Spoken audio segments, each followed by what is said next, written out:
अभिनंदन, स्वागत। मंच पर हमारे पार्टी के माननीय प्रदेश अध्यक्ष और नेता प्रतिपक्ष श्रीमान बाबूलाल मरांडी जी उपस्थित हैं। मैं आज की प्रेस वार्ता में उनका स्वागत करता हूं, अभिनंदन करता हूं। साथ ही साथ उनकी भाई हमारे प्रदेश के प्रवक्ता श्री अविनेश कुमार सिंह जी उपस्थित हैं, मैं उनका भी स्वागत करता हूं और माननीय प्रदेश अध्यक्ष से आग्रह करता हूं कि आज के संदर्भ में आपसे हो गया, ऑन कर दो। चलो भाई, बहुत बहुत धन्यवाद आप सबको। आप सबके संज्ञान में बातें हैं कि सरकार ने इस समय एक निर्णय लिया है, मदिरा की खुदरा बिक्री तो दुकानों की बंदोबस्ती और संचालन नियमावली 2025 सरकार ने पारित किया। और मैं ये मानता हूं कि हेमंत सोरेन के नेतृत्व में संभवतः या तीसरी दफे ये नीति बना रही है, लागू कर रही है, पारित कर रही है। तो ये तीसरी दफा भी घोटाला का ही एक प्रकार से एक स्क्रिप्ट तैयार की जा रही।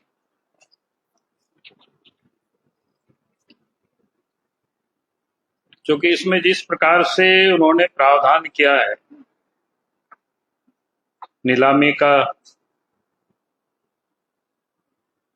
एक तो यूनिट और एक यूनिट में 1 से 4 दुकानें तक हो सकती है, इस प्रकार के ऐसा अखबारों में छापा है, आप ही सब लोगों ने छापा है।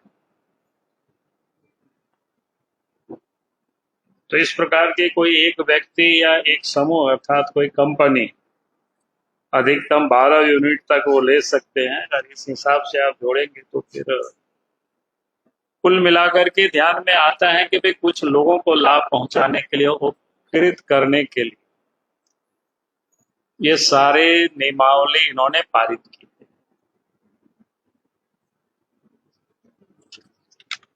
आप सबके जानकारी के लिए हमने, जानकारी नहीं, आप सबको जानकारी है, सिर्फ मैं स्मरण दिलाना चाहता हूं।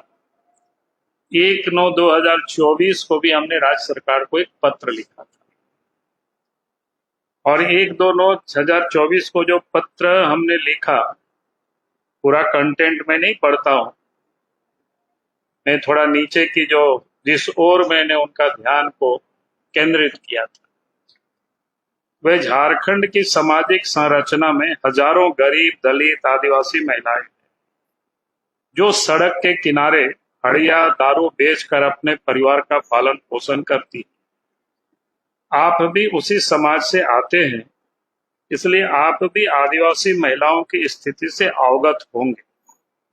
ऐसे में मेरा आपसे निवेदन है कि जिस प्रकार केंद्र सरकार पेट्रोल पंप और गैस एजेंसी के लाइसेंस निर्गत करने में दलितों, आदिवासियों, महिलाओं, दिव्यांगों और सेना से सेवानिवृत्त जवानों को प्राथमिकता देती है, उसी प्रकार राज्य सरकार भी देशी विदेशी शराब दुकानों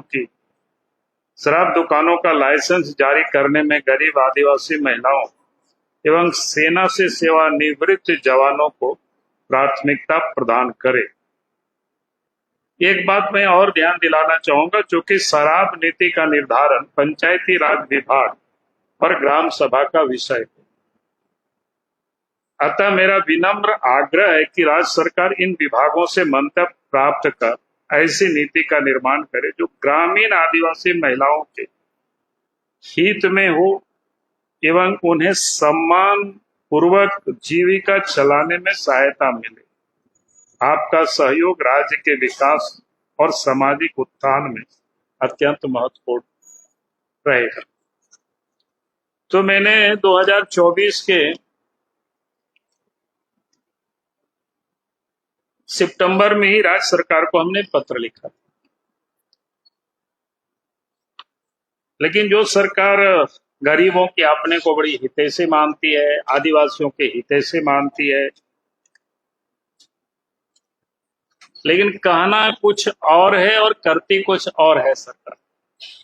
इसलिए मैं फिर से सरकार से मांग करता हूं, भाई सरकार रोजगार देने की यह दिखावा नहीं करे, बल्कि रोजगार देने के लिए काम भी सरकार करे, ताकि सरकार जिस प्रकार से जो मॉडल तैयार की है अभी, वो क्या है कि चंद रसूखदार नेताओं के करीबी व्यापारी लाभ उठा पाएंगे। बेरोजगार युवा, छोटे उद्यमी और ग्रामीणों के लिए इसमें कहीं कोई जगह नहीं। आज तो नहीं, लेकिन मैं बता सकता हूं किन किन लोगों को लाभ पहुंचाने के लिए इस प्रकार की नीति बनी है।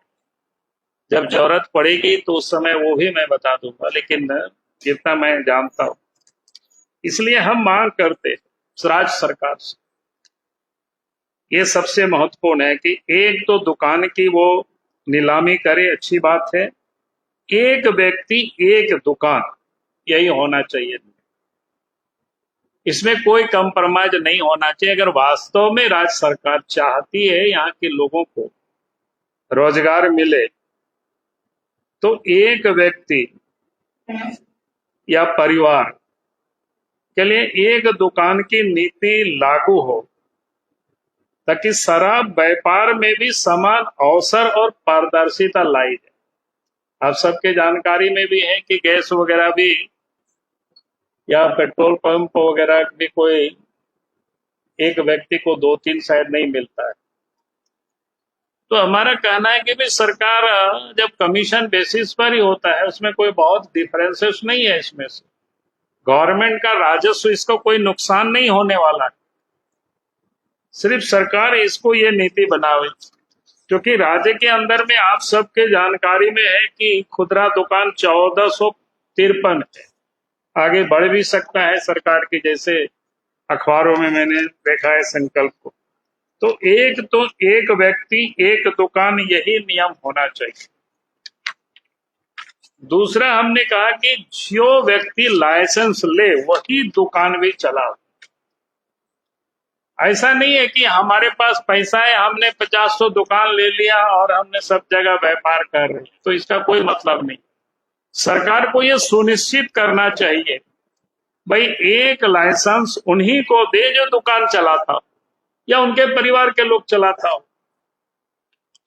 इतना तक तो चलेगा कि भाई परिवार के लोग चलाते भी हैं, लेकिन ये नहीं कि भाई बाबूलाल मारंडी किसी के नाम से लिया 10 और चला रहा है, तो मैं समझता हूं ये बिल्कुल अपराध है और ये नहीं होने देना चाहिए सरकार को।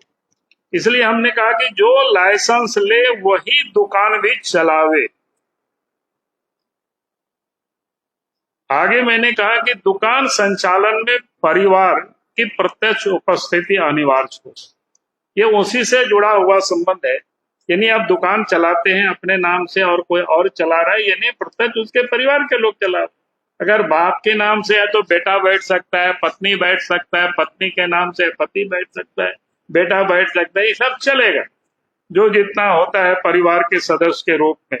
तो यानी वही लोग संचालन करे, दुकान में मौजूदगी वो दिखाई पड़े। फिर हमने कहा कि भाई अधिसूचित जो क्षेत्र है झारखंड में, जिसको क्या कहते हैं एरिया, शेड्यूल एरिया, तो शेड्यूल एरिया में आबादी के प्रोपोर्शनेट एसटी को ही दुकानें मिलना चाहिए, आबादी के प्रोपोर्शनेट। ये सरकार को सुनिश्चित करना चाहिए। और उसके बाद ग्रामीण क्षेत्रों में जो महिलाएं दारू हड़िया सब सड़कों पर बेचती है, महिलाओं को उसमें प्राथमिकता मिलनी चाहिए। तो ये पूरे विषय है, ताकि